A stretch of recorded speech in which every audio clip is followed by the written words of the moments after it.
Hello students, हमारा channel MSA के institute ICSE 10 2024 and 25 board examination for biology and other subject के लिए work कर रहा है, जो कि तुम लोग के एग्जामिनेशन के लिए बहुत ज्यादा फ्रूटफुल होगा। अगर तुम लोग को लगे कि सच में हमारा चैनल तुम लोगों के लिए बहुत ज्यादा मेहनत कर रहा है और तुम लोग के लिए वीडियो बहुत ज्यादा फायदेमंद है, तो तुम लोग हर वीडियो के लिए ₹10 एज गुरु दक्षिणा पेड कर सकते हो अगर पॉसिबल हो तो। साथ ही साथ जो बच्चे पेड करेंगे, पेमेंट का स्क्रीनशॉट, अपना नाम, क्लास और उस सेट का नंबर उसी पेमेंट वाले नंबर पे व्हाट्सअप कर देना, ताकि अगर उस क्वेश्चन में कोई डाउट रहे, उस वीडियो के किसी भी क्वेश्चन में अगर तुम लोग को डाउट रहे, हमको जब मैसेज करोगे तो हम उस क्वेश्चन को यानी कि उस तुम्हारे डाउट को पूरा क्लियर कर पाएंगे। हेलो स्टूडेंट, तो तुम लोग के सामने हाजिर है सेट नंबर 5। इसमें भी हम लोग 20 क्वेश्चंस कवर करेंगे विद डिटेल एक्सप्लेनेशन। खूब इंटरेस्टिंग हम लोग का ये वाला भी पार्ट रहेगा। लेकिन हाँ, उससे पहले एक तुम लोग से रिक्वेस्ट है, जो तुम लोग सेट नंबर 5 देख रहे हो, तो सबसे पहले तुम लोग सेट 1 से सेट 4 तक पूरा क्लियर कर लेना। क्योंकि अगर तुम लोग सेट 1 से सेट 4 तक अगर पूरा कंसेप्ट क्लियर करके अगर आते हो, तो सेट 5 में जो 20 क्वेश्चन है वो देखने का 20 क्वेश्चन रहेगा। उसमें से आधा क्वेश्चन तो तुम लोग खुद से ही सॉल्व कर पाओगे। लेकिन कब? जब तुम्हारा सेट 1 से सेट 4 तक अच्छे से वीडियोस अगर देखा हुआ है। तो चलो स्टार्ट करते हैं सेट नंबर 5। खूब इंटरेस्टिंग, खूब इंपॉर्टेंट और बहुत ही ज्यादा एक्सपेक्टेड है हम लोगों के लिए 2024-25 के लिए। देखो, पहले ही क्वेश्चन में हम तुम लोग के साथ ना पॉल्यूशन टॉपिक जो है उसको हम कवर करेंगे। तो इस क्वेश्चन को करने से पहले, देखो क्वेश्चन करने में तो हम लोग को 2 सेकंड लगेगा, लेकिन इसका जो हम डिटेल एक्सप्लेनेशन तुम लोग को देने वाले हैं, खूब अच्छे से समझ के दिमाग में सेट कर लेना। क्योंकि इससे अब फ्यूचर में अगर कभी भी पॉल्यूशन का क्वेश्चन आएगा, देखना तुम लोग आराम से कर पाओगे। और इसका टेस्टिंग तो अभी हम लोग खुद कर लेंगे। पहला क्वेश्चन हम जो डिटेल डिस्कशन करने वाले हैं उसको समझ लो। उसके बाद देखना इसमें ही अभी 4-5 क्वेश्चन जो है नेक्स्ट टू नेक्स्ट स्लाइड में आता रहेगा, तुम लोग खुद से कर लोगे। अगर विश्वास नहीं है तो ये जो एक्सप्लेनेशन देने वाले एकदम दिमाग में अच्छा सा सेट कर लो, और अभी का भी क्लियर हो जाएगा कि सच में सर आप जो एक्सप्लेनेशन दिए उससे हम लोग आराम से बहुत सारा क्वेश्चन कर पाएंगे। तो चलो पहला क्वेश्चन की तरफ हम लोग बढ़ने से पहले पोल्यूशन को कवर करते हैं। तो बताओ, what is the meaning of word pollution? Pollution क्या होता है? The addition of unwanted, unpleasant, harmful substances to the environment which may deteriorate, जो खराब कर सकता है, the environmental conditions called pollution। तो pollution समझ में आ गया।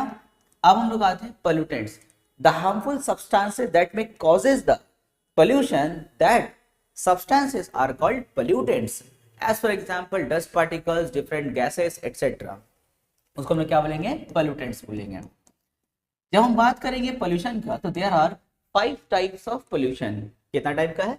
5 types of pollution. Number 1 air pollution, number 2 water pollution, number 3 soil pollution, number 4 radiation, and number 5 क्या होगा? Noise. There are 5 types of pollution. तो एक एक करके हम लोग इसको डिस्कस करते हैं। एयर पोल्यूशन, एयर पोल्यूशन क्या होगा? The addition of harmful, unpleasant, unwanted substances that may deteriorate the air quality of the environment called air pollutions। ठीक है, अब एयर पोल्यूशन का कॉजेस क्या क्या है? What are the main causes or the main sources of the air pollution? There are 2 main sources of the air pollutions. Number 1 is natural resources and number 2 is the man-made, that means artificial बोल सकते हैं उसको। तो natural में कौन कौन आएगा? अगर हम बात करेंगे एयर पोल्यूशन का सोर्सेस का, तो एक है नेचुरल। नेचुरल में क्या क्या आएगा? नेचुरल में हम लोग का आएगा एश फ्रॉम, यानी कि जो छाई उड़ के आता है, छाई। Ash from burning volcanoes, ash from burning volcanoes. Burning volcanoes से जो एश उड़ करके आ रहा है, देखो ये हम लोग के ह्यूमन कंट्रोल में नहीं है, दैट्स वाई नेचुरल। हम लोग इसको रोक भी नहीं सकते, कंट्रोल भी नहीं कर सकते हम लोग इसको। तो burning ash from the burning volcanoes, ये एक रीजन हो सकता है नेचुरल में। दूसरा हो सकता है हम लोग का डस्ट फ्रॉम द स्टॉर्म्स, जो तूफान उफान चलता है उसमें जो धूला उड़ता है, वो दूसरा कॉजेज होता है। तीसरा हो सकता है हम लोग का फॉरेस्ट फायर, जंगल में आग लग गया अचानक से, खुद ब खुद जो आग लग जाता है, उससे जो पोल्यूशन हो रहा है, ये भी क्या हम लोग का नेचुरल है। लेकिन अगर हम बात करेंगे मैन मेड का, तो मैन मेड में क्या आएगा? वेहिकुलर आएगा, यानी कि जो व्हीकल से पॉइजनस गैसेस निकलता है। इंडस्ट्रियल वेस्ट बोल सकते हैं, जो इंडस्ट्रियल पोल्यूशन होता है, इंडस्ट्री से जो स्मोक्स वगैरह निकलता है वो हो सकता है। इसके अलावा कोई घर में कोई गार्बेज, कोई कचरा बैठ के जला रहा है, तो कोई चूल्हा जला रहा है, तो ये सब क्या है? ये सब हम लोग का मैन मेड में आता है। लेकिन हाँ, एक चीज याद रखोगे, जब हम बात करेंगे इंडस्ट्रियल पॉइजनस गैसेस का, तो इंडस्ट्रियल जो पोल्यूटेंट्स है, यानी कि जो इंडस्ट्रीज से जो धुआं निकल रहा है, जो पॉइजनस गैसेस निकल रहा है, उसमें 3 मेन गैसेस आता है। इसको दिमाग में सेट कर लोगे, 3 मेन गैसेस आएगा। क्या क्या आएगा? CO आएगा, यानी कि carbon monoxide, CO2 carbon dioxide, and SO2 sulphur dioxide. These are the main industrial gases pollutants. ये जो इंडस्ट्री से जो गैस निकलता है उसका मेन पोल्यूटेंट्स ये है। अच्छा, अब इसका देखो, इसको अगर तुम डायरेक्ट इनहेल करते हो, अगर इंडस्ट्री से धुआं निकला, हम इसको इनहेल किए तो हमको तो बीमारी हुआ, लंग्स कैंसर हो सकता है, किडनी कैंसर हो सकता है, स्टमक कैंसर हो सकता है, ये सब तो रीजन है। इसके अलावा ये तो इफेक्ट है, इसके अलावा और क्या होगा? ये सब जो डिफरेंट गैसेस देख रहे हो ना, जब ये वाटर क्लाउड में जाता है, जैसे बादल बना हुआ, वाटर क्लाउड बना हुआ है, जब CO, CO2, SO2 जब वाटर क्लाउड में जाता है, तो यहाँ पे जो पानी का मॉलिक्यूल्स है उसके साथ रिएक्शन करके ये लोग कार्बोनिक एसिड बना देता है, सल्फ्यूरिक एसिड बना देता है, नाइट्रोजन फिर तुम्हारा नाइट्रिक एसिड बना देता है। फिर जब वही बारिश, वही जब रेन होता है एसिड के साथ में, तो इसको हम लोग क्या बोलते हैं? एसिड रेन बोलते हैं। तो एसिड रेन होता क्या है? कोई क्लाउड में, बादल में जाके कोई बोतल एसिड नहीं डाल रहा है कि फिर एसिड गिरने लगा हम लोग पे, वैसा नहीं होता है। इसमें जो वाटर क्लाउड है, वाटर से ये सब डिफरेंट गैसेस रिएक्शन करके डिफरेंट एसिड्स, कार्बोनिक है, नाइट्रिक है, सल्फ्यूरिक, इस तरह का एसिड बनाया था। अब जब बारिश होता है तो उस रेन में एसिड एडेड होता है, that's why called acid rain. अब उसका हार्मफुल इफेक्ट तो जान रहे हो, स्टोन कैंसर हो रहा है, मॉन्यूमेंट्स डैमेज हो रहा है, एक्सेट्रा, एग्रीकल्चरल डैमेज हो रहा है, बहुत सारा उसका नुकसान है। तो ये सब हो गया हम लोग का कॉजेज हो गया। अब हम बात करेंगे इफेक्ट्स का। एयर पोल्यूशन का इफेक्ट्स क्या क्या है भाई? रेस्पिरेटरी इफेक्ट हो रहा है, सांस लेने में दिक्कत हो रहा है, लंग्स डिजीज हो रहा है, lungs cancer, kidney cancer, stomach cancer, फिर irritation to the eyes, irritation to for the inhalation, irritation to the nose, eyes, बहुत सारा इरिटेशन भी हो रहा है। these are the harmful effects of the air pollution। अब सवाल है कि सर इतना दिक्कत है तो इसको कंट्रोल कैसे करें? How to control the air pollution? बहुत सिंपल है। एयर पोल्यूशन को कंट्रोल करने के लिए हम लोग को एफिशिएंट हम लोग को इंजन यूज करना चाहिए। How to control? तो देखो, कंट्रोलिंग में हम 2-3 बता दे रहे हैं। जैसे एफिशिएंट इंजन, हम लोग जो गाड़ी का इंजन यूज करते हैं वो एफिशिएंट होना चाहिए। जैसे देखना, कभी कभी तुम लोग रास्ता में ऐसे गाड़ी चला के जाओगे तो देखना कोई कोई गाड़ी जो होता है उसमें से देखना बहुत सारा धुआं निकलता है ना, कोई टैक्सी से, किसी के बाइक से एकदम पूरा धुआं धुआं हो जाता है। तो दिक्कत यहाँ पे क्या हो रहा है? उसका इंजन खराब हो गया। और पहले के टाइम में, जो पुराने टाइम में, यानी कि जब स्टार्टिंग टाइम था ऑटोमोबाइल्स का, जब वो लोग स्टार्ट हो रहा था, बनाना स्टार्ट किया था ऑटोमोबाइल, तो उस टाइम पता इंजन उतना एफिशिएंट नहीं था, इंजन से बहुत धुआं निकलता था, बहुत सारा बीमारी होता था। लेकिन धीरे धीरे उसको मॉडिफाई करते करते करते आज के डेट में देखो, जो इंजन हम लोग गाड़ी में रहता है, बाइक में या कार में या किसी भी व्हीकल्स में लगा होता है, उसे देखो जो धुआं निकलता है वो नजर नहीं आता हम लोग को, मतलब इतना लेस अमाउंट होता है। तो हम लोग को चाहिए कि और एफिशिएंट इंजन, अगर कहीं पर कोई बाइक में समझ में आए क्या ये एफिशिएंट इंजन है, यहाँ पे फ्यूल जो है कम से कम खर्च होता है, तो वैसा हम लोग को इंजन यूज करना चाहिए। तो एफिशिएंट इंजन हो गया। Number 2, good quality of automobile fuels. Good quality of automobile fuels. तुम ना कॉपी लेकर के बैठोगे, अगर ये सब नोट डाउन करना पड़ा तो नोट डाउन कर लोगे, सुन के। लिख रहे हैं हम बहुत कम, क्योंकि लिखने में टाइम कंज्यूम हो जाएगा ना, तो इसलिए हम बोल रहे हैं जो ओरली, उसको तुम लोग नोट डाउन कर लेना, कॉपी लेके बैठो। कुछ अगर समझ में आए कि हाँ ऐसे हो जाएगा, कुछ कुछ कॉपी में नोट डाउन कर लो। नहीं तो देखो सबसे अच्छा रहेगा जैसे एग्जाम जब करीब भी आएगा ना, तो तुम लोग, मेरा जितना भी सेट है वीडियोस का, जैसे अगर हम 10 सेट अगर लेके आ जाते हैं या उससे ज्यादा अगर लाते हैं, तो पूरा 10 सेट को एग्जाम में जाने से पहले हेडफोन लगा के मस्त एकदम वीडियो को पूरा देख लेना। बुक पढ़ के जाने का कोई जरूरत नहीं है। लेकिन अगर हैबिट है बुक पढ़ने का तो अच्छी बात है, हम रोकेंगे नहीं कि मत पढ़ो, बुक फेंक दो, बेच दो बुक, ऐसा हम नहीं बोलेंगे।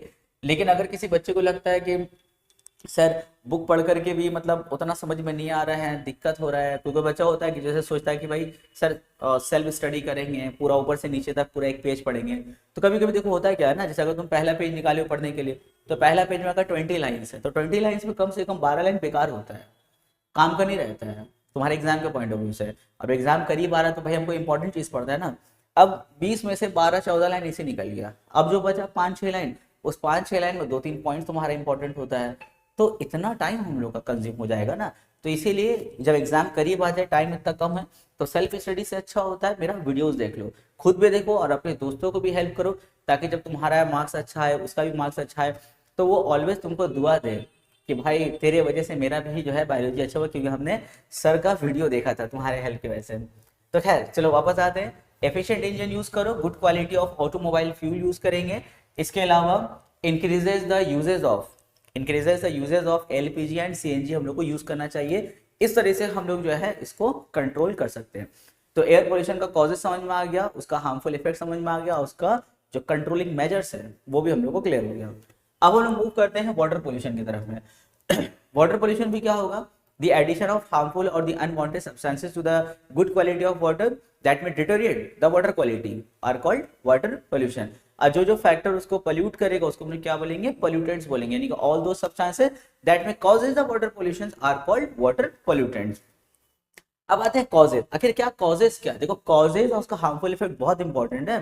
अब उसका कॉजेज क्या है वाटर पोल्यूशन का? तो तुम लोग बचपन से इसको घंस रहे हो, वाटर पोल्यूशन का कॉजेज क्या है। तो हम यहाँ पे 5 कॉजेज हम डिस्कस करेंगे। अगर एग्जाम में 1 मार्क्स में आता है कॉजेज तो कोई 2 लिखना, ऐसा नहीं कि पांचों बैठ के लिख रहे हैं, तुमको 1 ही मार्क्स मिलेगा। 5 लिखो या 2 लिखो या 1 लिखो, तो ट्राई करना कम से कम 2 कॉजेज लिखने का। अगर एक भूल से अगर गलत भी लिख दोगे तो एक करेक्ट हो जाएगा तुम्हारा।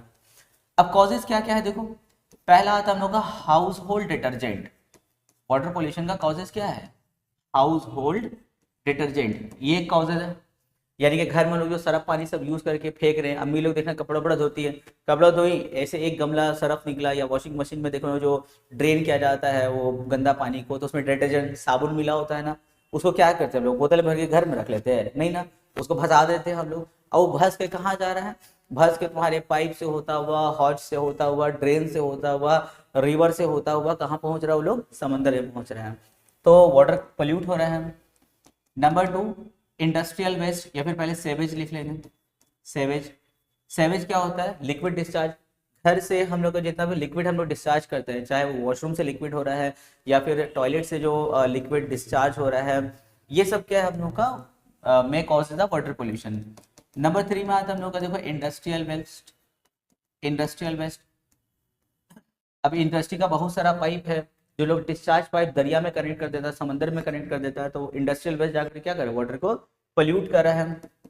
नंबर 4 में आएगा हम लोग को ऑयल स्पिल्स। हाँ, इसको ध्यान से समझोगे इसको। ऑयल स्पिल्स, ऑयल स्पिल्स मतलब क्या होता है? Accidental discharge of petroleum to the sea. समंदर में जो पेट्रोलियम डिस्चार्ज हो जा रहा है, लीकेज होकर के समंदर में ऐड हो जा रहा है, उसको हम लोग क्या बोलते हैं? ऑयल स्पिल्स बोलते हैं। इससे बहुत सारा रिसेंट में कुछ केसेस हुआ था जहाँ पे जो पेट्रोलियम टैंक है वो लीकेज हो गया, होकर के पूरे समंदर का अच्छा खासा हिस्सा को वो कवर कर लिया, पूरा फैल गया। इससे क्या हुआ? उस एरिया के कांटेक्ट में जितना भी एक्वाटिक लाइफ था बहुत बुरी तरीके से अफेक्टेड हुआ था। ऑयल स्पिल्स हुआ।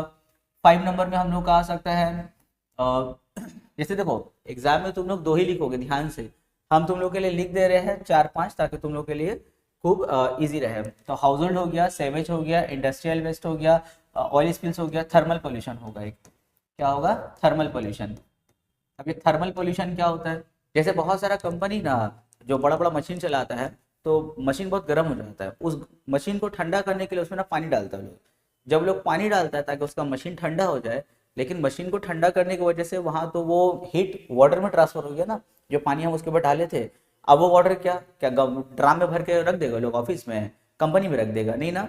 जैसे मशीन चल रहा है, इसमें पानी डाला, अब यहाँ से जो गर्म पानी निकला वो लोग बाहर डिस्चार्ज कर देता है। लेकिन जानते हो इस पानी का जो टेम्परेचर होता है वो करीब 8 से 10 डिग्री बढ़ जाता है टेम्परेचर। जैसे मान लेते 30 डिग्री सेंटीग्रेड वाला पानी डाला तो उसका टेम्परेचर 40-45 होकर के बाहर निकलता है। तो अब ये गर्म पानी सोचो, अगर हम लोग तालाब, दरिया या समंदर में अगर कनेक्ट कर देंगे तो वहाँ का एक्वाटिक लाइफ तो अफेक्टेड हो जाएगा ना भाई। अचानक से 40 डिग्री 50 डिग्री वाला पानी तुम उसको दे दिए, मर जाएगा। तो ये सब जो है कॉजेज है फॉर द वाटर पोल्यूशन। अब इसका इफेक्ट तो हम लोग डिस्कस करेंगे। तो अब आते हैं हम लोग इसके पहले कंट्रोल में आ जाओ। इसका कंट्रोल कैसे करोगे? बहुत ही आसान है। लेस यूज ऑफ डिटर्जेंट, कम से कम सरफ को यूज करो। देखो सरफ तो यूज करना है, अब ऐसा हम नहीं बोल सकते कि सरफ मत यूज करो, डिटर्जेंट मत यूज करो, तो फिर महका हुआ कपड़ा पहन के घूमना पड़ेगा, मेरे को गंदा कपड़ा पहन के घूमना पड़ेगा। यूज करो, लेस ऑफ डिटर्जेंट यूज करो। इसके बाद में जो डिस्चार्ज ट्यूब है, जो डिस्चार्ज कर डिस्चार्ज पाइप जो है कंपनी का, उन लोगों को चाहिए कि उस केमिकल को न्यूट्रलाइज करके उसके बाद पानी में भसाए, ताकि जो है एक्वाटिक लाइफ अफेक्टेड नहीं हो। ये सब उस लोग का कंट्रोलिंग मेजर्स है।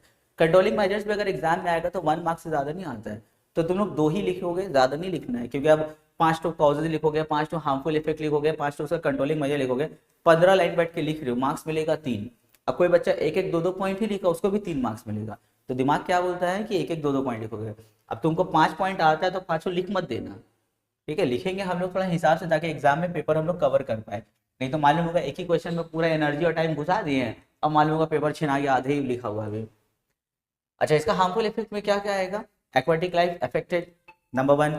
फिर हम लोग लिखेंगे जो है एक्वाटिक एनिमल्स, एक्वाटिक एनिमल्स का लाइफ अफेक्टेड हो रहा है, एक्वाटिक प्लांट्स का लाइफ अफेक्टेड हो रहा है। उसके बाद में वो पानी अगर हम लोग एग्रीकल्चरल पर्पस के लिए यूज़ कर रहे हैं तो एग्रीकल्चरल डैमेज हो रहा है। ये सब क्या है? ये सब harmful effect of water pollution है। अब हम बात करेंगे सॉइल पोल्यूशन का। सॉइल पोल्यूशन, अच्छा एग्जाम में तुम लोग को ना वो आइडेंटिफाई भी करनी आ सकता है पिक्चर, जैसे तुमको देख के समझना होगा कि ये कौन सा टाइप का पोल्यूशन है। अब कोई मैदान रहेगा, कोई मैदान है, उसमें अगर बहुत सारा वेस्ट अगर फेंका हुआ है मैदान में, तो समझ जाना वो क्या है? सॉइल पोल्यूशन है। सॉइल पोल्यूशन का भी डेफिनेशन वही होगा जो एयर एंड वाटर का था। हम बात करेंगे कॉजेस का। कॉजेस क्या क्या है? तो पहला कॉज हम ले सकते हैं इंडस्ट्रियल वेस्ट। इतना सारा इंडस्ट्री जो प्रोडक्ट बना रहा है, इन लोगों का वेस्ट प्रोडक्ट क्या कर रहा है? क्या वेस्ट प्रोडक्ट लोग खा जा रहा है? नहीं, सबको फेंक दे रहा है, जहाँ खुला जगह मिला फेंक दे रहा है। तुम लोग अपने एग्जाम्पल अपने घर के अपने मोहल्ले के ले सकते हो ना। अगर तुम लोग के मोहल्ले में देखना, जैसे कोई खुला जगह रहता है, मैदान है, किसी का जमीन है, देखना वहाँ पे सब कचरा फेंकता रहता है, खुला है फेंक रहे हो लोग, घर बना लेगा नहीं फेंकेगा। अच्छा, कोई कोई तो किसी का टाली अल्वेस्टर अच्छा तो फेंक देता है कचरा। तो इंडस्ट्रियल वेस्ट, अब जैसे मान लेते हैं कि कोई इंडस्ट्री है और बगल अगल में कहीं खुला जगह है, और इंडस्ट्री के आसपास में खुला जगह रहते ही हैं, तो वो लोग क्या कर रहा है? खुला जगह देके वहाँ पे कचरा फेंके जा रहा है, फेंके जा रहा है। इससे क्या हो रहा है? वहाँ का जो सॉइल फर्टिलिटी है खराब हो जा रहा है वहाँ का। दूसरा हो सकता है हम लोग का urban commercial, urban commercial and domestic waste, ये हो सकता है दूसरा कॉजेज, ये रीजन हो सकता है। थर्ड हम लोग का रीजन हो सकता है केमिकल फर्टिलाइजर। इससे भी तुम लोग बहुत ज़्यादा फैमिलियर हो। केमिकल फर्टिलाइजर, अगर कोई घर में गाछ वाछ लगाए होगे तो देखो फर्टिलाइजर डाले होगे ना, तो for the fastest grow of agricultural product, उसके लिए हम केमिकल फर्टिलाइजर यूज करते हैं, इसका भी इफेक्ट है, हम लोग देखेंगे, अभी डिस्कस करेंगे। उसके बाद में है biomedical waste, biomedical waste, biomedical waste, ये एक रीजन है। एंड एक और रीजन हम लोग डिस्कस कर ले रहे हैं, पेस्टिसाइड। क्या है? पेस्टिसाइड्स हैं, तो इसको हम लोग फिर से डिस्कस करेंगे पेस्टिसाइड पर। चलो ऊपर से आते हैं। इंडस्ट्रियल वेस्ट हम बता दिए। अर्बन कमर्शियल मतलब क्या होगा? जैसे कोई शहर में जो कोई कमर्शियल जगह है, यानी कि कोई फैक्ट्री है, कोई होटल है, तो वो लोग भी आसपास का यूज़ किया हुआ चीज़ अपना घर में या अपने बिजनेस में यूज़ किया हुआ चीज़ क्या कर रहा है? आसपास में जहाँ खाली जगह मिल रहा फेंक दे रहा है वहाँ पे। डोमेस्टिक वेस्ट हम बताई थी, तुम लोग को मोहल्ले में कचरा फेंकते चल रहे हो तुम लोग। केमिकल फर्टिलाइजर, देखो केमिकल फर्टिलाइजर जो है ना, ये अच्छा चीज़ भी है, लेकिन इसका हार्मफुल इफेक्ट भी है। अच्छा कैसे है? जैसे फार्मर लोग केमिकल फर्टिलाइजर यूज करता है for the fastest grow of agriculture product, लेकिन दिक्कत ये होता है कि जब वो लोग ऐसे करके फेंका एग्रीकल्चर वो केमिकल फर्टिलाइजर को, फिर उसमें से कुछ हिस्सा तो यूज हो जा रहा है सॉइल में, वो फर्टिलाइजेशन, वो इसके सॉइल फर्टिलिटी के लिए, और कुछ उसका जो केमिकल फर्टिलाइजर का पार्ट है ना, वो रेन वाटर के साथ या जो इरिगेशन का वाटर है उसके साथ घास के लोग ना दरिया में निकल जा रहा है। जब लोग दरिया, समंदर और तालाब की तरफ वो लोग जा रहे हैं, तो जैसे वो लोग जा रहा है पानी के कांटेक्ट में आ रहा है, तो वो लोग ना ह्यूज अमाउंट ऑफ बैक्टीरिया वहां पे प्रोड्यूस कर रहा है, बहुत सारा बैक्टीरिया बना रहा है। तो दिक्कत क्या है उससे? दिक्कत ये है कि अगर ये तालाब है, यहाँ पे तालाब है, इसमें ढेर सारा अगर बैक्टीरिया हो जाता है ना, तो ये सारा बैक्टीरिया क्या करता है? लॉट ऑफ ऑक्सीजन यूज करता है, बहुत सारा ऑक्सीजन को ना अब्सॉर्ब कर लेता है। अब सोचो यहाँ पे बहुत सारा एक्वाटिक लाइफ है, जैसे मछली उछली हम बना दिए, देखो अब इसको भी ऑक्सीजन चाहिए, और ये लोग क्या कर रहा है? ज्यादा अमाउंट ऑफ ऑक्सीजन ये लोग टान ले रहा है। जब सोचो ये पूरे तालाब का अगर आधे से ज्यादा ऑक्सीजन ये लोग टान लेगा, तो फिर इन लोग क्या यूज करेगा ऑक्सीजन? क्योंकि सारा ऑक्सीजन तो यही लोग यूज कर रहे हैं, लॉट अमाउंट ये यूज कर ले रहे हैं ना। तो उस केस में क्या होता है? ये फिर जो एक्वाटिक प्लांट है या लाइफ है, इन लोगों को ऑक्सीजन नहीं मिल पाता है, and due to the less amount of oxygen in लोग का डेथ हो जाता है। तो ये इसका क्या हुआ? हार्मफुल इफेक्ट हुआ। तो देखो हम एक एक करके हार्मफुल इफेक्ट बता दे रहे हैं, तो वाटर पोल्यूशन का हार्मफुल इफेक्ट तुम लोग क्लस्टर करके एक साथ जोड़ के बना देना। फिर हम लोग आते हैं बायोमेडिकल वेस्ट। बायोमेडिकल वेस्ट, जैसे बायोमेडिकल वेस्ट में क्या होगा? यहाँ पे वो जो वो लोग जो सिरिंज वगैरह होता है, जैसे सिरिंज हुआ, या फिर वो जो हैंड ग्लव होता है, सब जा करके बहुत लोग ना इसे डंप कर देता है आसपास के मैदान में, यहाँ वहाँ डंप कर देता है, तो उससे भी जो है इसका वेस्ट हो रहा है हम लोग का। फिर देखो पेस्टिसाइड। पेस्टिसाइड क्या होता है? Pesticide use to kill pest, यानी कि जो कीड़ा है उसको मारने के लिए लोग पेस्टिसाइड यूज करते हैं। सबसे फेमस पेस्टिसाइड क्या है? सबसे फेमस है डीडीटी। डीडीटी फुल फॉर्म लिख दे रहे, एग्जाम में फुल फॉर्म भी आ सकता है। डीडीटी का फुल फॉर्म क्या होगा? Dichloro, dichloro diphenyl trichloro, trichloro ethane. देखो डीडी का फुल फॉर्म क्या है? डाइक्लोरो डाइफिनाइल ट्राइक्लोरो इथेन, इसका डीडी का फुल फॉर्म है। अब अगर तुमसे पूछे what are the uses of DDT, तो डीडीटी यूज्ड टू किल, देखो अच्छा से याद रखोगे, DDT used to kill pest of the agricultural farm और द गोडाउन और द डोमेस्टिक यूज। यानी कि हम लोग उसको एग्रीकल्चर पर्पस के लिए भी यूज करते हैं, एग्रीकल्चर में कीड़ा मारने के लिए। उसके बाद में इसको हम लोग गोडाउन में भी छीट देते ताकि कीड़ा वड़ा जो है पेस्ट वगैरह मर जाए। और फिर घर में भी बहुत लोग इसको डीडीटी को यूज करते हैं, ठीक है।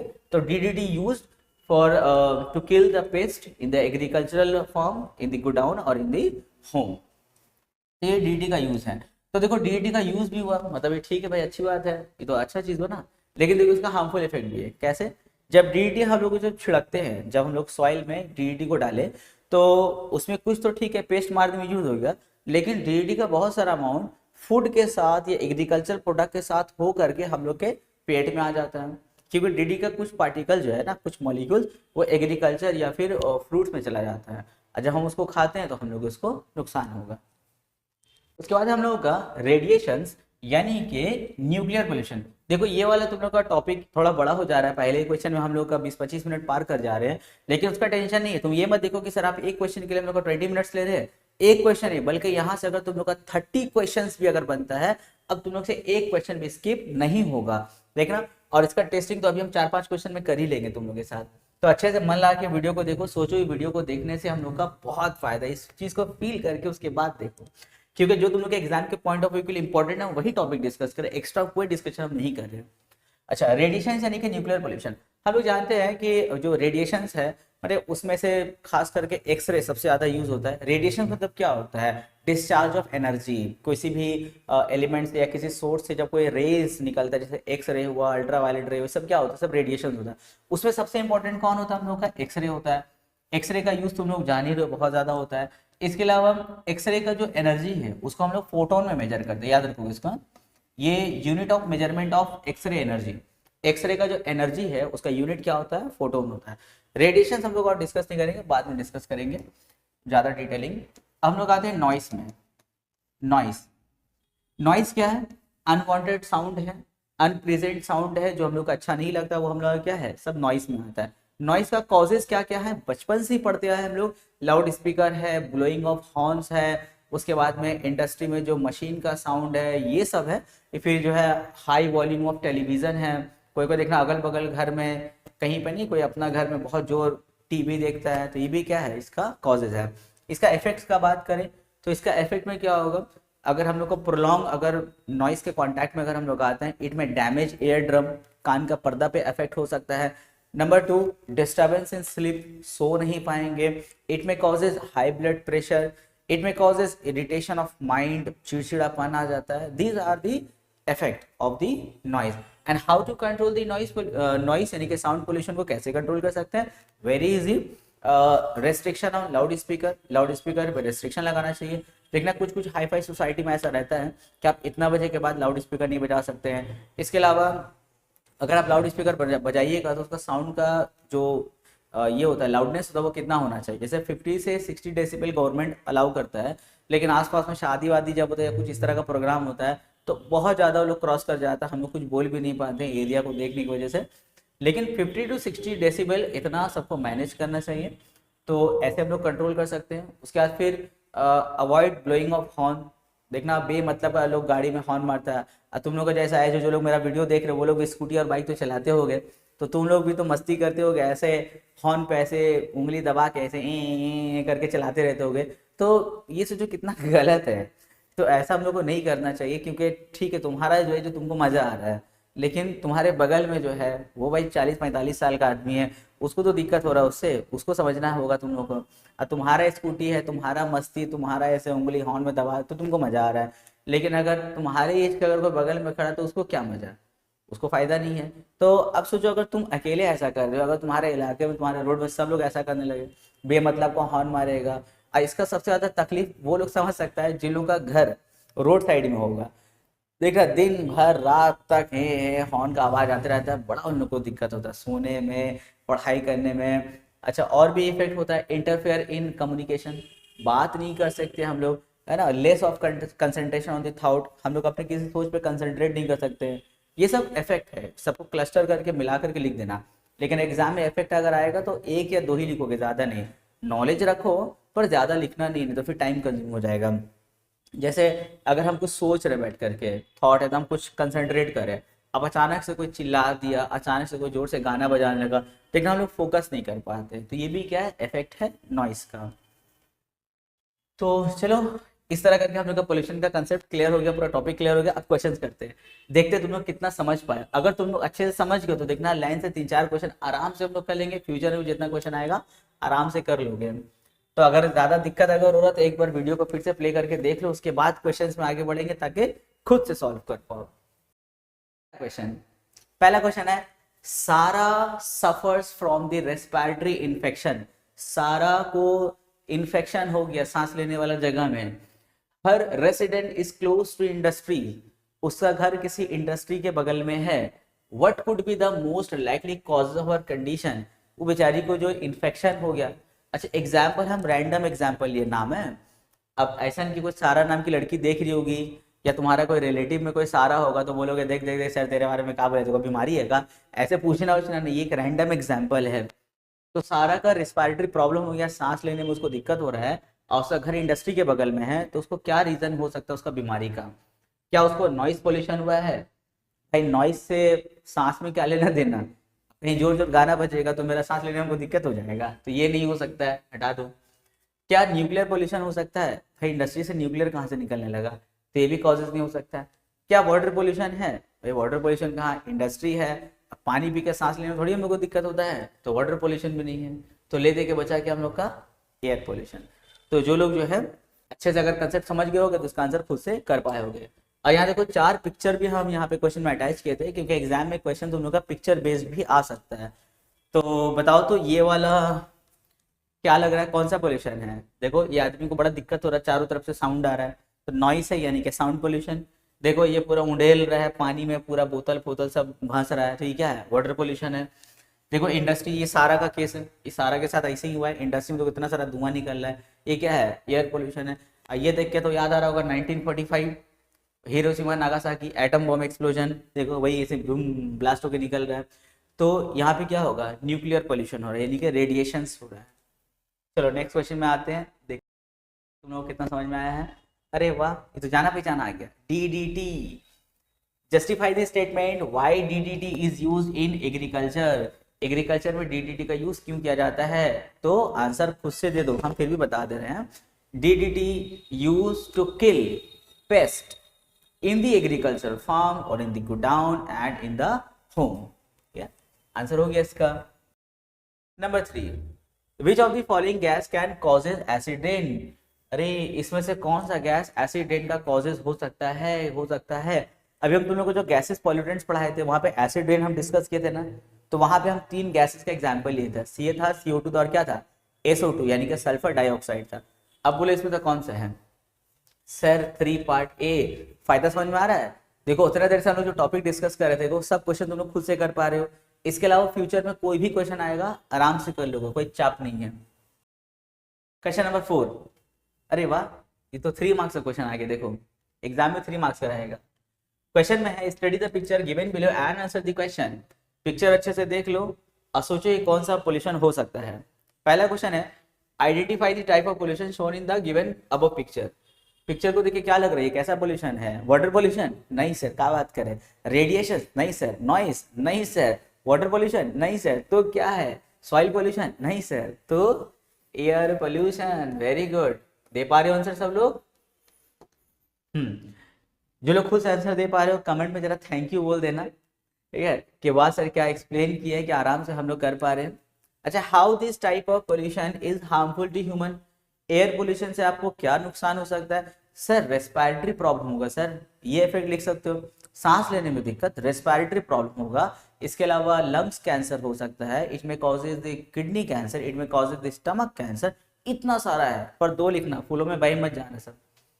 What is the underline cause of this pollution, अरे एयर पोल्यूशन का कॉजेज क्या क्या है, कॉजेज का तो पिक्चर तुम लोग के सामने ही में है, और कॉजेज हम तुम लोग को ऑलरेडी बता चुके हैं, नेचुरल भी बताए हैं तुम लोग को, हम मैन मेड भी बताए हैं, तो तुम लोग खुद से इसका कॉजेज लिख लेना, 3 मार्क्स अंदर हो गया, देख रहे हो, मजा आ गया। नेक्स्ट क्वेश्चन नंबर 5, इसका भी आंसर उम्मीद है तुम लोग खुद से दे पाओगे। क्या बोला है, the energy content of x-ray are measured. अच्छा, एक्सरे के अंदर में जो एनर्जी है उसका यूनिट क्या है, क्या प्रोटोन है, नहीं सर, न्यूट्रॉन है, नहीं सर, क्या फोटोन है, हाँ हाँ सर फोटोन है, आप बताए थे फोटोन, यानी कि option A is correct, option A में टिक लगा लेना, ऑप्शन ए इज करेक्ट हो गया। नेक्स्ट क्वेश्चन, क्वेश्चन नंबर 6, ये भी उम्मीद है हम लोग खुद से कर पाएंगे। क्वेश्चन नंबर 6 में है what are the chief industrial gases pollutants, chief यानी कि सबसे बड़ा इंडस्ट्रियल पॉल्यूटेंट्स क्या क्या है, उम्मीद है इसका भी आंसर तुम लोग दे पाओगे, अगर खुद से आंसर दे पा रहे हो तो एक बार थैंक यू या फिर ऐसे थंबनेल जरूर देना, थंब जरूर देना। देखो इसमें से कौन कौन सा कॉजेज हो सकता है, तो भाई हम डायरेक्ट टिक कर दे रहे क्योंकि बहुत लोग खुद से आंसर कर लिए होंगे, तो ये वाला आंसर हम लोग का करेक्ट है, यानी कि option number A is correct. Number 7, question number 7 देखो, देख के समझ में आ गया कि ये एवोल्यूशन का क्वेश्चन है, और जब हम लोग बात करते हैं एवोल्यूशन का, तो भाई हम लोग ये दो आदमी को तो भूल नहीं सकते कभी, एक है हम लोग का डार्विन और दूसरा हम लोग का लेमार्क। देखो एवोल्यूशन के हमारे तो तुम लोग समझ जाओ, एवोल्यूशन क्या होता है, एवॉल्व होना, मॉडिफाई होना, डेवलप होना, ये क्या होता है, एवोल्यूशन होता है। जैसे ह्यूमन एवोल्यूशन, अभी हम लोग जो होमो सैपियंस जैसा दिखते हैं, जैसा हम लोग का फेस है, जैसा खोपड़ी, जैसा हाइट होता है, क्या स्टार्टिंग से हम लोग ऐसे थे, बिल्कुल नहीं थे भाई। हम लोग पिछले कुछ सेट पर हम लोग डिस्कस भी किए, जो ह्यूमन एवोल्यूशन हुआ है, जैसे क्रोमैग्नन है, ऑस्ट्रोपेथेलस है, फिर निएंडरथैल है, हम लोग इतना सारा डिस्कस किया, लेकिन किसी का चेहरा लंबा होता था, किसी का खोपड़ी छोटा होता था, किसी का मुंह गोल होता था, ऐसे करके था, बाद में अडेप्ट होकर के इतना खूबसूरत तुम लोग बने हो, होमो सैपियंस बने हो, तो एवोल्यूशन हुआ है, एडेप्टेशन हुआ है, कुछ चेंजेस आया, वो सब, तो इसको लोग बोलते हैं एवोल्यूशन। अब एवोल्यूशन पे दो थ्योरी है, दोनों का अलग अलग फील्ड है, और दोनों के थ्योरी से हम लोग एक ही एंड पर जाते हैं, एवोल्यूशन पर जाते हैं, रास्ता अलग है, रास्ता अलग रहेगा, लेकिन एंड इन लोगों का एक ही है, एवोल्यूशन की तरफ में। जब हम बात करते हैं डार्विन का, तो डार्विन एक बुक लिखा था जिसका नाम है origin of species, origin of species, ये डार्विन का बुक है, बुक का नाम है ओरिजिन ऑफ स्पेशीज। डार्विन अपने ओरिजिन ऑफ स्पेशीज बुक में एक कंसेप्ट यूज करता है नेचुरल सिलेक्शन का, अपने बुक में एक वर्ड लिखता है नेचुरल सिलेक्शन। देखो ये वर्ड बहुत इजी है, अगर तुम लोग इसको नॉर्मली अगर ट्रांसलेट करो, नेचुरल सिलेक्शन, अगर तुम लोग इसको नॉर्मली ट्रांसलेट करोगे तो क्लियर समझ में आ जाएगा। सिलेक्शन यानी कि सिलेक्ट कर लेना, नेचुरल यानी कि नेचर ने जिसको सिलेक्ट किया, इसको हम लोग बोलते हैं नेचुरल सिलेक्शन।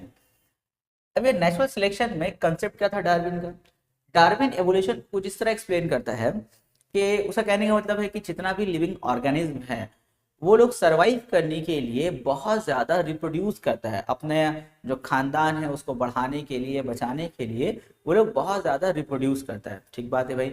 जब लोग रिप्रोडक्शन करता है, अब जब बहुत सारा हम लोग का ऑफस्प्रिंग यानी कि प्रोजेनी का जब बर्थ होता है, तो वहाँ पे एक दिक्कत आ जाता है, तो वो लोग स्ट्रगल फॉर एग्जिस्टेंस स्टार्ट करता है। जैसे हम एग्जाम्पल बता रहे हैं, तुम लोग अपने मोहल्ले में आसपास में कभी कुत्ता या फिर बिल्ली को बच्चा देते हुए अगर देखे होंगे, जैसे कोई कुत्ता है उसका 10 बच्चा है मान लेते हैं, तो इन लोगों को पता डिसाइडेड होता है कि जैसे एक लेडी कुत्ता जो है वो बेबी बर्थ दे रही है, तो उसका मान लेते ठिकाना एक घर पे था, जैसे मान लेते कि वो मेरे घर के सामने कहीं पे रहती थी वो, तो हम उसको खाना डेली देते थे, तो एक आदमी का खाना मैंने एक कुत्ता का खाना हम देते थे, तो अब जैसे एक रोटी या आधा रोटी बचा हम उसको दे दिए, अब उसका 10 बेबी हुआ, और जब उसका 10 बेबी होता है तो हम 10 बेबी को हम थोड़ी खाना खिला पाएंगे भाई, मेरा भी तो अपना एक लिमिट है ना भलाई करने का या खाना खिलाने का, हमको अपना देख के भी देखना पड़ता है, अब सबको तुम खाना खिलाएंगे नहीं हम, तो वो लोग आपस में डिसाइड कर लेते हैं, अपने बच्चों को समझा देती है कि देखो सर जो है सिर्फ हमको खाना देते हैं, तुम लोग 10 लोगों को खाना सर नहीं दे पाएंगे, तो इसीलिए तुम लोग ना अपना अपना ठिकाना ढूंढ लो। अब वो लोग अपना अपना ठिकाना ढूंढने निकल जाता है, अब हम एक रोटी दिए, तो अब एक रोटी जब दिए तो अब 10 कुत्ता कैसे खाएगा, तो लोग आपस में झगड़ा करता है, हम खाएंगे हम खाएंगे हम खाएंगे, तो उसमें कुछ ऐसा होता है ना जो इन्वायरमेंटली अडेप्टेड होता है, यानी कि कुछ उसमें ऐसा फिट होता है कि वो 10 में से 9 को मार गिराएगा, भगा देगा, मार देगा। और वो जो ताकतवर रहेगा उसमें एक बच्चा जिसमें कुछ अलग क्वालिटी रहेगा, वो उसको खा लेगा, वो रोटी को खा लेगा।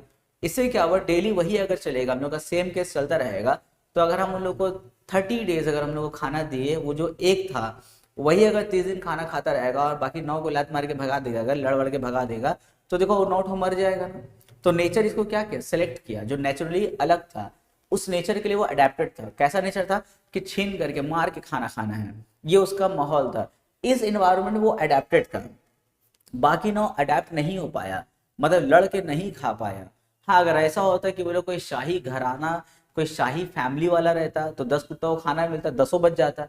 लेकिन आसपास पाड़ा मोहल्ला में ऐसा थोड़ी सिस्टम होता है, तुम इतनी से चावल देते तो इतनी से चावल दोगे, कुत्ता का परिवार बढ़ गया तो तुमको उससे क्या लेना देना है, तो तुम उसको खाना दिए। तो वो लोग उस माहौल में था कि लड़के खाना खाना है, तो नेचुरली वो लोग अडेप्टेड था कि लड़के वो पॉसिबल है उसके लिए खाना। 9 नहीं खा पाया, मर गया वो लोग। ये जो एक बच्चा, इसका फैमिली फिर रिप्रोड्यूस होकर के आगे बढ़ता रहा, क्योंकि जितना भी बेबी का बर्थ होता है देखो उसमें वेरिएशंस होता है ना, सब अलग अलग होता है, सब के अंदर एक क्वालिटी नहीं हो सकता है। तो जो सर्वाइवल फॉर फिटेस्ट था, यानी कि सर्वाइव करने के लिए जो फिट था वही जो है रह पाया। तो यहाँ पे 3 कंसेप्ट आता है। एक आता है हम लोग का स्ट्रगल फॉर एग्जिस्टेंस का, यानी कि एग्जिस्ट करने के लिए तुमको लड़ाई झगड़ा करना पड़ेगा, जो इन्वायरमेंटली अडेप्टेड होगा वो बच जाएगा। यानी कि उसके बाद आया सर्वाइवल ऑफ फिटेस्ट का, सर्वाइवल ऑफ फिटेस्ट, यानी कि जो फिट था, जो सबसे फिट था वो सर्वाइव कर पाया, यानी कि उसको नेचुरली सिलेक्ट किया गया। उसके बाद आया हम लोग का नेचुरल सिलेक्शन। तो डार्विन जो है इस कंसेप्ट पे बिलीव करता था, इस कंसेप्ट पे बिलीव करता था। और नेचुरली अडेप्टेड मतलब क्या, इसका बहुत सारे एग्जाम्पल तो तुम समझ सकते हो। जैसे मान लेते कि तुम किसी गांव में जाओ, जैसे मेरा एक जाना एक गांव में हुआ, तो वहां पे ना एजुकेशन का तो खैर 12 बजा हुआ था, लेकिन हम उसमें इंटरेस्टिंग बात क्या देखे कि एजुकेशन तो गया हुआ है गांव में, लेकिन हम क्या देखते हैं कि वहां पे लड़कियों का एजुकेशन और खराब है। लड़कियां जाहिल, कितनी लड़की तो कभी स्कूल तक नहीं गई। लड़का लोग सब जज और लॉयर नहीं था, वो डॉक्टर फॉक्टर नहीं था। लड़का लोग भी ठीक है पढ़ा हुआ था, लेकिन कोई 8 कोई 10, लेकिन लड़कियां तो बहुत सारी स्कूल भी नहीं गई। हम पता है कि भाई ऐसा क्यों, लड़कियां ठीक है कम पढ़ी लिखी है, कोई कोई तो स्कूल भी नहीं गई, लड़का लोग तो स्कूल गया, कोई 8 कोई 10 कोई ग्रेजुएशन किया है कम से कम, ऐसा क्यों।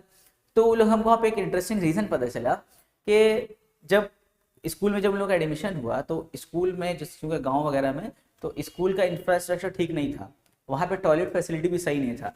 अब कोई गार्जियन अपने बच्चों को जब एडमिशन करवाने गया, अब कोई लड़का को लेके गया, तो टॉयलेट का तो कोई पूछता है नहीं, लेकिन अगर फिर भी किसी के दिमाग में आया कि सर बच्चों के लिए टॉयलेट कहाँ है, तो टीचर वहाँ का या जो ऑर्गेनाइजेशन था स्कूल का, वो बोला कि टॉयलेट का फैसिलिटी हम लोग का अच्छा नहीं है। तो गार्जियन सोचे चलो लड़का है तो काम चला लेगा, कहीं भी आस पास में जंगल झाड़ खेत वेत लोग काम चल जाएगा।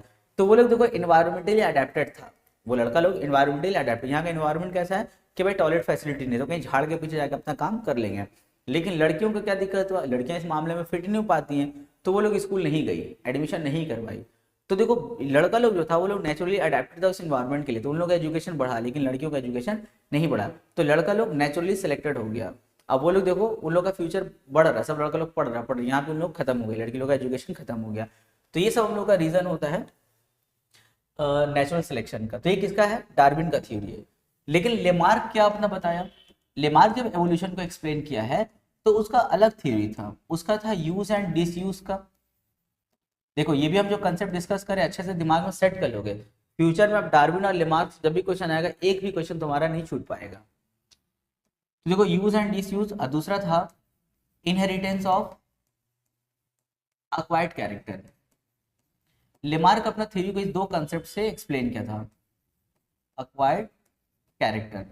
यूज एंड डिसयूज क्या है, लेमार्क बोला कि ह्यूमन जो एवोल्यूशन होकर के इस तरह करके आया है, आप अभी जो होमो सैपियंस को देख रहे हैं, तो वो जब शुरुआत किया था तो बहुत सारा ऑर्गन को वो यूज किया, जब ऑर्गन को यूज किया तो वो ऑर्गन मॉडिफाई हुआ, और जब वो मॉडिफाई हुआ तो अपने ऑफ स्प्रिंग में बच्चों में ट्रांसफर कर दिया। और जो ऑर्गन हम लोग यूज नहीं किए वो डिसयूज हो गया हम लोग का, वो ऑर्गन धीरे धीरे खत्म हो गया। जैसे एक जमाने में लाखों करोड़ों साल पहले सांप का पैर हुआ करता था। अभी भी अम्मी किसी को बोलती होगी, जब कोई बदमाशी करते होगी तो अम्मी लोग बोलती होगी ना सांप का पैर देख लिया होगा। तो सांप का आज के डेट में पैर तो होता नहीं है, लेकिन एक जमाना पहले सांप का पैर हुआ करता था, लेकिन वो लोग पैर का यूज खत्म कर दिया। वाई? क्योंकि जैसे जब उन लोगों को कोई दौड़ाता था उन लोगों का शिकार करने के लिए वो लोग दौड़ के ना इसे बिल में घुस जाता था।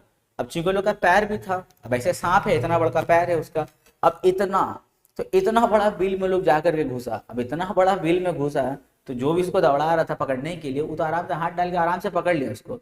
तो सांप लोग को समझ में आया कि यार पैर तो हम लोग का दिक्कत बन रहा है यहाँ पे, लोग पैर का लोग यूज जो है धीरे धीरे कम कर दिया। जब पैर का यूज लोग कम कर दिया तो आने वाले जनरेशन में वो पैर उन लोग में था ही नहीं।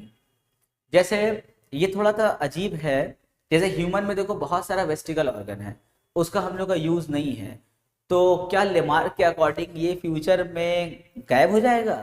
भाई लेमार्क के हिसाब से तो हो जाएगा, डार्विन इस पे कुछ नहीं बोला है, लेमार्क के हिसाब से हो जाएगा। जैसे देखो पिन्ना, ये जो हम लोग का है पिछले हम लोग सेट में डिस्कस किए, ये क्या हम लोग का वेस्टिकल ऑर्गन है, तो समझ लो अगर हम इसको यूज नहीं कर रहे हैं तो आने वाले कुछ हजार या लाख साल के बाद जो बच्चा लोग पैदा होगा उसका एक कान गायब रहेगा, इसमें प्लेन रहेगा यहाँ पे लेमार्क के अकॉर्डिंग। वो सही है कि गलत वो रहने दो, बस खाली हम लोग मजा लेंगे, इसमें बिना कान का पैदा होगा बच्चा लोग, अजीब बात है। खैर ये लेमार्क का थी, डार्विन इस पर कुछ नहीं बोला। इसके अलावा निक्टेटिंग मेम्ब्रेन हम लोग का जो है वो भी वेस्टिजियल हम लोग ऑर्गन है। इसके अलावा जो अपेंडिक्स जैसे जो हेर्बिवोरस एनिमल होता है यानी कि जो घास खाने वाला जानवर होता है, उन लोग में अपेंडिक्स काम का है, फूड डाइजेशन में हेल्प करता है, हम लोग के लिए कोई काम का नहीं, बेकार है। तो हो सकता है कि आने वाले जनरेशन में ये खत्म हो जाए। फिर देखना जैसे हम लोग कोई राइट हैंडेड होते हैं तो हम लोग लेफ्ट हैंड का कम यूज करते हैं ना, जब लेफ्ट हैंड का हम लोग कम से कम यूज करते हैं तो देखना हम लोग का ये थोड़ा सा कमजोर होता है as compare to right hand. कोई लेफ्टी है तो उसका लेफ्ट हैंड देखना मजबूत रहता है as compare to right hand. तो अगर हम अपने बाएं हाथ का यूज बहुत कम कर रहे हैं तो क्या आने वाले बहुत टाइम में बच्चा लोग एक हाथ का पैदा होगा या इसी साइड में दोनों निकल जाएगा हाथ? तो ये लेमार्क के अकॉर्डिंग, हम लोग को मालूम नहीं सही है गलत है क्या है, रहने दो, ये लेमार्क के अकॉर्डिंग है। तो यूज एंड डिसयूज का कहानी था उसका, और दूसरा था इनहेरिटेंस ऑफ एक्वायर्ड कैरेक्टर। ये तो बहुत ही अजीब बात था। इनहेरिटेंस ऑफ एक्वायर्ड कैरेक्टर मतलब क्या?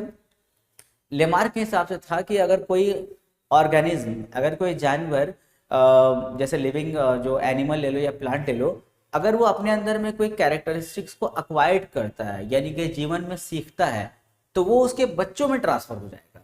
ये थोड़ा अजीब है। जैसे मान लेते एक सूखा दुबला पतला आदमी है, वो जिम गया, जा करके बॉडी बना लिया, 6 पैक्स बॉडी, अब क्या उसका बच्चा पैदा होगा तो झूला ही में उसका 6 पैक रहेगा यहाँ पे, अब मसल फसल रहेगा? बिल्कुल नहीं होगा।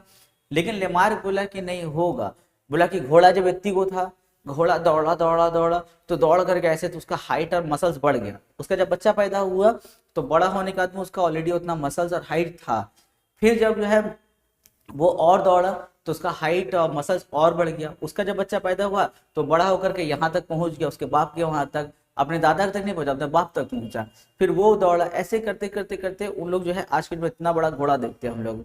तो ये थोड़ा अजीब बात है। जैसे मान लेते हैं अगर जैसे सचिन क्रिकेट खेलता है, भाई क्रिकेट प्लेयर है, धोनी क्रिकेट प्लेयर है, तो क्या उसका जो बच्चा पैदा होगा बड़ा होगा वो भी बहुत बड़ा क्रिकेटर बन जाएगा? बिल्कुल नहीं। अगर सीखे तो हो सकता है, लेकिन ऐसा नहीं कि बस पढ़े हैं दिन रात बड़े हुए हैं अपने बाप की तरह क्रिकेटर बन गए, ऐसा नहीं हो सकता है। लेकिन लेमार्क बोला कि फिर पता नहीं भाई, ये बोला अब छोड़ो इसका। तो जैसे वो जिराफ का भी एग्जाम्पल लिया था, लेमार्क जिराफ का भी एग्जाम्पल लिया। लेमार्क जिराफ का एग्जाम्पल लेकर के बोला कि जैसे मान लेते हैं 6 जिराफ है, 6 लोग सुबह नाश्ता करने के लिए कोई वहां गया, गाछ वाछ के पास में गया, तो गाछ में नीचे में जो छोटा मोटा पेड़ पौधा था वहां पे, तो नीचे का सब खा लिया। नेक्स्ट जब वो लोग पहुंचा तो क्या देखता है, नीचे का तो सफा है, अब ऊपर का पत्ता खाना है, तो ऊपर तक तो वो लोग का मुंह नहीं पहुंच पा रहा था, तो वो लोग ना अपना गर्दन को एलोंगेट किया, ऐसे टाना, ऐसे हम लोग नहीं कोई सामान को लेने के लिए ऐसे ऊपर उठते हैं, अब समझ लो अगर हम लोग ऐसे ऐसे करते रहे, ऐसे ऐसे करते रहे, तो क्या आने वाले जनरेशन में हम लोग का बच्चा लंबा पैदा हो जाएगा? मतलब खैर ठीक है, थ्योरी है, छोड़ो हटाओ, हम लोग को मार्क्स उठाने से मतलब है। तो जिराफ लोग ऐसे ट्राई किया, ऐसे गर्दन ऊंचा किया, ऐसे गर्दन ऊंचा किया, जब ऐसे ट्राई कर करके वो लोग पेड़ पौधा सब खा के खत्म कर दिया, जब इसका बच्चा पैदा हुआ है तो बड़ा होने के बाद में इतना ही लंबा गर्दन लेके पैदा हुआ, मतलब बड़ा होकर के इतना लंबा गर्दन हो गया। जैसे उसका बाप का गर्दन मान लेते 1 फुट का था, ट्राई करते करते वो 1.5 फुट कर गया, तो उसका बच्चा जब पैदा हुआ बड़ा हुआ तो उसका बच्चा का गर्दन 1.5 फुट का था। अब वो बच्चा जो है फिर ट्राई किया, अब देख रहा उसका बाप दादा तो खा के खत्म कर दिया नीचे का पौधा, वो और ट्राई किया ऊपर जाने का, तो ऊपर का खाया जब, तो उसका गर्दन आधा फुट और बढ़ गया, तो 2 फुट का हो गया, यानी कि उसका जब बच्चा पैदा हुआ तो बड़ा होकर उसका गर्दन कितना था, 2 फुट का था। ऐसे कर करके जो है ना आज जिराफ का गर्दन हम लोग इतना लंबा देख सकते हैं। और डार्विन के अकॉर्डिंग अगर हम बात करें तो भाई ये लोग दोनों इन्वायरमेंट में फिट नहीं हो पाया, कि गांच ऊपर था, ये लोग जो है वो गर्दन वहां तक नहीं पहुंच पाए, तो ये लोग इन्वायरमेंटली अडेप्टेड नहीं था, स्ट्रगल फॉर एग्जिस्टेंस में फेल हो गया, नॉट सर्वाइवल टू फिटेस्ट था, मर मिला गया, खत्म हो गया, ये भाई बच गया। इसका जब बच्चा पैदा हुआ तो भी बड़ा था। तो खैर ये एग्जाम्पल लेकिन इसका है लेमार्क का है, हम डार्विन में जबरदस्ती डाल दिए इसको हम, ठीक है, ये लेमार्क एग्जाम्पल था जिराफ का। तो चलो अभी सबको मिला जुला करके हम लोग जो है अपने कंसेप्ट में आ जाते हैं क्वेश्चन में। क्वेश्चन नंबर 7 ने बोला है Charles Darwin explain the origin of species using the idea of. Darwin जो है वो कौन सा आइडिया को लेकर के अपना थ्योरी को एक्सप्लेन किया था। अब देख के समझ में आ रहा है कौन सा होगा, ऑप्शन नंबर बी। तो देख रहे थ्योरी समझने का कितना फायदा हो रहा है, अपने से आंसर दे पा रहे हो, तो ऑप्शन बी करेक्ट हो गया। क्वेश्चन नंबर 8, उम्मीद है इसका भी आंसर तुम लोग दे पाओगे अपने से, अगर तुम लोग पिछला कुछ सेट मेरा देखे हो तब। बोला विच of the following organ is not vestigial, इसमें कौन वेस्टिजियल नहीं है। तो अपेंडिक्स अभी हम बात किए, बोलो क्या ये हम लोग के लिए वेस्टिजियल है, हाँ है, वेस्टिजियल है। क्वेश्चन ने बोला है कौन सा वेस्टिजियल नहीं है, ये वेस्टिजियल है, तो ये हम लोग का गलत ऑप्शन हो गया। विजडम टीथ यानी कि लास्ट मोलर जो होता है, क्या हम लोग में यूजफुल है, नहीं सर वेस्टिजियल है, तो ये भी ऑप्शन गलत हो गया। उसके बाद में एयर पिन्ना, ये जो हम लोग का है, क्या ये वेस्टिजियल है, हाँ सर वेस्टिजियल है, तो इस क्वेश्चन में फिट होगा, नहीं सर नहीं होगा। बचा क्या हम लोग का, एपिग्लोटिस बचा। अब ये क्या है, ये तो भाई हम लोग का आंसर हो गया, ये वेस्टिजियल नहीं है, बहुत काम का चीज है। क्या है ये, एपिग्लोटस। एपिग्लोटस क्या होता है, हम लोग का जो लैरिंग्स होता है ना, हलक के पास का जो इधर का हड्डी है लैरिंग्स है, यहाँ पे एक देखो एक कवरिंग रहता है, उसका नाम है एपिग्लोटस। इसका काम क्या होता है ध्यान से समझोगे, जैसे तुम खाना पीना खाए, जब खाना खाते जो फूड पार्टिकल यहाँ पर आता है ना, तो यहाँ पर आने के बाद में ना दो डिवीजन होता है। सामने वाला जो पाइप देख रहे हो ना यहाँ पे, ये हम लोग का wind pipe, wind pipe trachea हम लोग का, और ये हम लोग का फूड पाइप है। तो कभी कभी होता है क्या है ना, देखना कभी कभी हम लोग खाने में सरक जाते हैं ना, जैसे हम कोई बात करते करते खा रहा, सरक गया, खांसने लगता, आंखें पानी आ जाता है, तो बहुत लोग बोलता है कोई याद कर रहा है उसको, कोई याद नहीं कर रहा है, बायोलॉजिकल लोचा। यहाँ पे देखो क्या है, जैसे ये खाना खाया, कुछ भी है, जैसे चिड़िया बादाम खा रहा मान लेते, ये खाना उतरा, तो एपिग्लोटस जो है ना, जैसे ये खाना यहाँ पे घुसता है, तो एपिग्लोटस जो है ना, ये ऐसे करके ऐसे यहाँ तक कवर हो जाता है। देखो ध्यान समझना, खाना ऐसे उतरा, अब ये खाना देखो इस छेदा से घुस करके विंड पाइप में आ सकता है, तुमको खांसी होने लगेगा, तो उस टाइम में एपिग्लोटस क्या करता है, जैसे खाना आकर के एपिग्लोटस को प्रेस करता है, तो ये ऐसे आकर ढक्कन बंद कर देता है, यानी कि इस फूड पार्टिकल्स को, यानी कि जो हम लोग का खाना का टुकड़ा जो खा रहे हैं, उसको विंड पाइप में आने से रोक देता है। अब वो सीधा कहाँ गिर जाता है हम लोग का, सीधा हम लोग का फूड पाइप में गिर जाता है। लेकिन सोचो अगर एपिग्लोटस नहीं होता, अगर ये पार्ट तुम कट करके गैप कर दो अगर, तो अब तुम्हारा खाना समझ रहे हो, वो तो 4 लुकमा में 2 लुकमा विंड पाइप में घुस जाता, 2 हम लोग का फूड पाइप में आ जाता।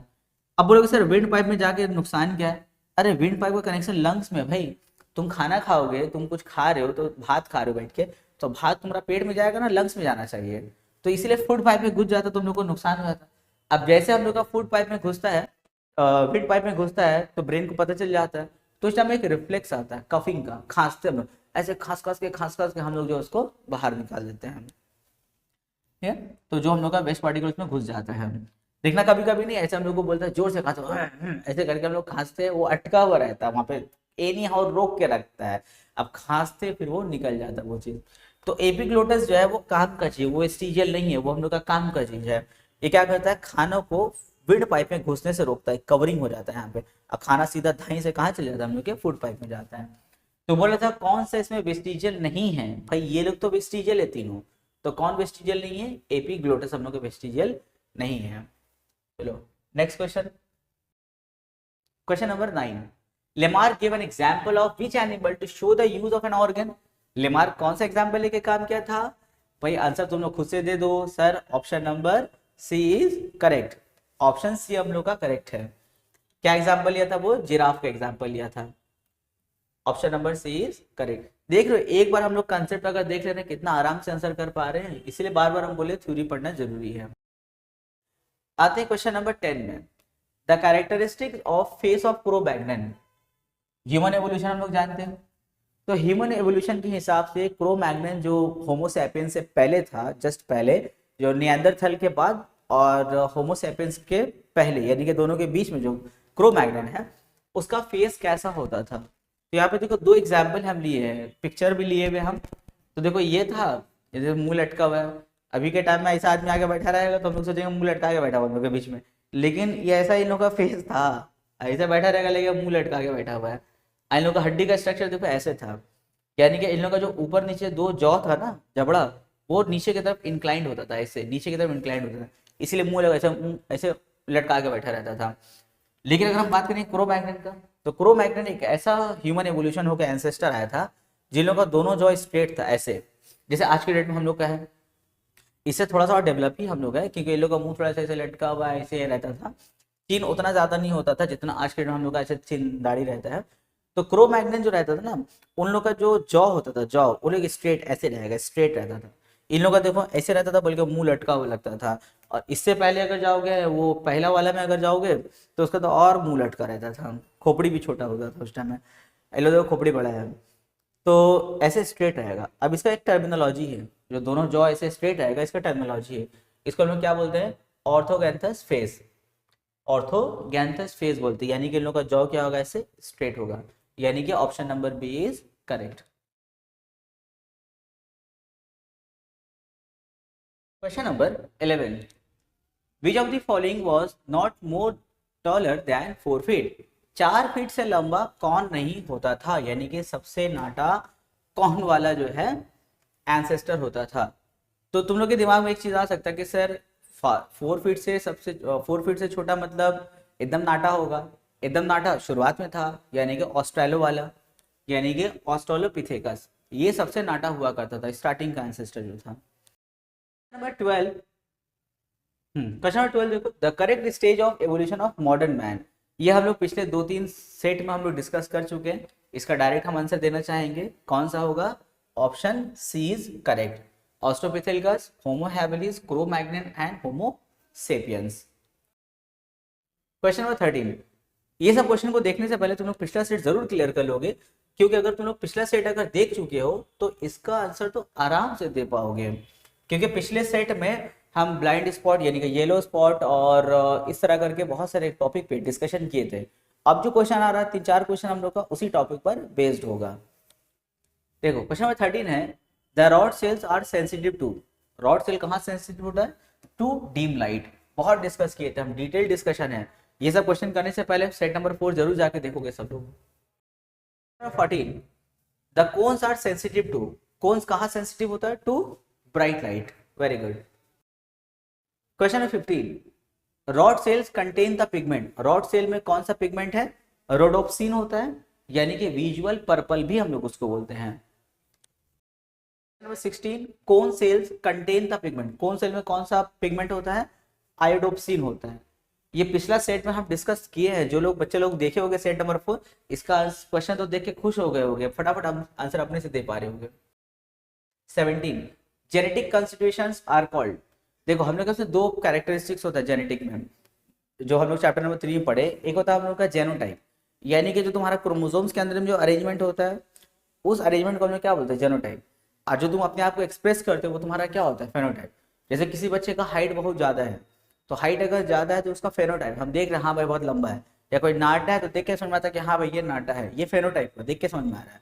लेकिन अगर वो लंबा है तो उसका दो रीजन हो सकता है कि उसके अंदर में दोनों कैपिटल टी होगा, या एक कैपिटल टी एक स्मॉल टी होगा, तो ये वो उसका जेनोटाइप। लेकिन फेनोटाइप क्या है कि उसका हाइट ज्यादा है। तो ये बोला जेनेटिक कंस्टिट्यूशन को क्या बोलते हैं, जेनोटाइप या फेनोटाइप। क्लियर हो गया होगा सर, उसको जेनोटाइप बोलते हैं। 18, for a pair of chromosomes express shown character. जो कैरेक्टर तुम एक्सप्रेस करते हो, हाइट ज्यादा है, हाइट कम, जो एक्सप्रेस होता है उसको क्या बोलते हैं, उसको हम लोग बोलेंगे phenotype. 19, when the food swallowed enter the windpipe coughing reflex happen। जब तुम्हारा खाना फूड पाइप की जगह विंड पाइप में अगर घुस जाएगा तो तुमको क्या होता है, खांसी होता है। तो बोला बताइए इसमें स्टिमुलस क्या है, रिस्पॉन्स क्या है। देखो 2 मार्क्स के लिए क्वेश्चन ये वाला है। स्टिमुलस मतलब क्या होता है, चेंज इन एनवायरमेंट। मतलब वहां पे क्या घटना घटा, वहां पे घटना ये घटा कि फूड पार्टिकल्स एंटर दी कहाँ, विंड पाइप, ये वो उसका स्टिमुलस, चेंज इन एनवायरमेंट। उसका रिस्पॉन्स क्या था, कफिंग। यहाँ पे क्वेश्चन में बोला है कि उसको स्टिमुलस एंड उसका रिस्पॉन्स आइडेंटिफाई कीजिए। तो स्टिमुलस में क्या लिखोगे, ऐसे एग्जाम में लिखोगे ऐसे स्टिमुलस। स्टिमुलस में हम लोग लिखेंगे food particles food particles enter the wind pipe, wind pipe में घुस गया और इसका रिस्पॉन्स क्या था भाई, इसका रिस्पॉन्स था कफिंग, खांसा, ये उसका रिस्पॉन्स था कफिंग। हो गया नंबर 20। और इस सेट का हम लोग का लास्ट क्वेश्चन, कंडीशन रिफ्लेक्स। देखो रिफ्लेक्स हम लोग का दो टाइप का था ना, ये भी हम तुम लोग से डिस्कस कर चुके हैं, कंडीशन अनकंडीशन। कंडीशन मतलब जो तुम अपने जीवन में सीखते हो, ट्रेनिंग लेते हो। अनकंडीशन यानी कि जो तुम्हारे अंदर में बाई बर्थ रहता है। तो जितना भी कंडीशन है हम लोग उसको सीखते हैं, वो हम लोग के कंट्रोल में होता है या आउट ऑफ कंट्रोल होता है? सर कंट्रोल में होता है। तो जितना भी हम लोग का कंडीशन रिफ्लेक्स होता है वो क्या होता है, वॉलंटरी होता है। और जितना अनकंडीशन होता है, जैसे कफिंग था, वो तुम्हारा अनकंडीशन है, उसको तुमको सीखना नहीं है। कोई बच्चा के सामने गुल या खैनी सूंघा दो, बड़ा आदमी के सामने सूंघा दो, छींक आएगा दोनों को। तो ये कोई सीखा हुआ नहीं, ये बाई बर्थ है। तो इसको हम लोग क्या बोलते हैं, इनवॉलंटरी बोलते हैं। तुम चाह के भी इसको रोक नहीं पाओगे। जैसे कभी तुमको खांसी होता है, तो खांसी को हम लोग रोकते हैं ना, कि लगता है भाई क्लासरूम में बैठे हुए खांसेंगे तो अजीब लगेगा, सर मेरा मुंह देखेगा, तो हम लोग खांसी को ऐसे रोक लेते हैं, ऐसे चाप ऐसे, फिर अंदर ही खांसते से मतलब तुम रोक नहीं पाओ उसको, किसी को छींक हो रहा है तो अगर कोई अचानक से डस्ट पार्टिकल वगैरह आ गया तो तुम अचानक से देखो छींक देते हो ना। आदमी बोलता है अबे हाथ रख के छींक, अबे मेरा ऊपर छींक दिया। तो हम लोग बोलते हैं अरे तो हमको 10 मिनट से हमको सिग्नल आ रहा था छींकेंगे छींकेंगे छींकेंगे, भाई अचानक से छींक दिया भाई। तो ये अचानक से होता है, इस पर कंट्रोल नहीं होता, इसको हम लोग बोलते हैं इनवॉलंटरी बोलते हैं। तो कंडीशन रिफ्लेक्स कैसा होता है हम लोग का, वॉलंटरी, और अनकंडीशन कैसा होता है हम लोग का, इनवॉलंटरी होता है। तो चलो इसके साथ हम लोग सेट नंबर 5 कंप्लीट करते हैं। देखो सेट का जो हम लोग का डिस्कशन का लेंथ है, हो सकता है थोड़ा सा ज्यादा हो जाए 20 क्वेश्चंस के हिसाब से, लेकिन यहाँ पे तुम ये मत देखो कि सर यहाँ पे आपके सेट में 20 क्वेश्चंस है। यहाँ पे 20 क्वेश्चंस है वो तो ठीक है, लेकिन हम जो तुम लोग को एक्सप्लेन कर रहे हैं उसमें 60 क्वेश्चन है, यानी कि एक सेट में हम लोग कम से कम 60 या 50 क्वेश्चन हम लोग कवर कर रहे हैं। अगर ऐसे ही करके तुम लोग मेरा 10 सेट देख लेते हो तो तुम लोग के लिए बहुत ज्यादा फायदेमंद होगा। हेलो स्टूडेंट्स, हमारा चैनल एमएसएक institute ICSE 10 2024 and 25 board examination for biology and other subject के लिए वर्क कर रहा है, जो कि तुम लोग के एग्जामिनेशन के लिए बहुत ज्यादा फ्रूटफुल होगा। अगर तुम लोगों को लगे कि सच में हमारा चैनल तुम लोगों के लिए बहुत ज्यादा मेहनत कर रहा है और तुम लोगों के लिए वीडियो बहुत ज्यादा फायदेमंद है, तो तुम लोग हर वीडियो के लिए ₹10 एज गुरु दक्षिणा पेड कर सकते हो अगर पॉसिबल हो तो। साथ ही साथ जो बच्चे पेड करेंगे, पेमेंट का स्क्रीनशॉट, अपना नाम, क्लास और उस सेट का नंबर उसी पेमेंट वाले नंबर पे व्हाट्सअप कर देना, ताकि अगर उस क्वेश्चन में कोई डाउट रहे, उस वीडियो के किसी भी क्वेश्चन में अगर तुम लोग को डाउट रहे, हमको जब मैसेज करोगे तो हम उस क्वेश्चन को यानी कि उस तुम्हारे डाउट को पूरा क्लियर कर पाएंगे।